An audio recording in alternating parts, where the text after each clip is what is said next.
The new application launcher is a single point of access to all the applications and utilities you will typically use when configuring and managing your Adroit software, launched from a single icon on the desktop. As you can see, the interface clearly set out and includes dynamic help on each icon on the right-hand side to assist you in using it. Just going through the various menus, we start with the Welcome screen, followed by the Configuration menu.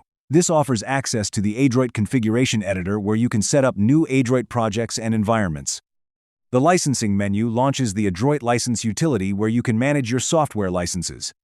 The Server menu allows you to manually start the agent server and, when necessary, the Smart UI server. Remembering that the Smart UI server is automatically started when you run the agent server. The Client menu gives you access to the operator and design applications. The Utilities menu offers direct access to various utilities you might use in configuring, commissioning, or fault-finding your Adroit application. Documentation includes the Quick Start Guide and the What's New in Adroit 11 documents.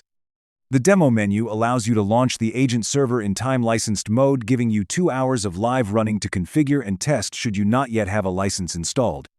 It also includes the Batch OPC simulation server that allows you to test using a live simulated process plant. Finally, the Help menu gives you direct access to our online help file, knowledge base, and a Contact Us form should you need to get hold of the company. We hope you enjoy using the power of Adroit.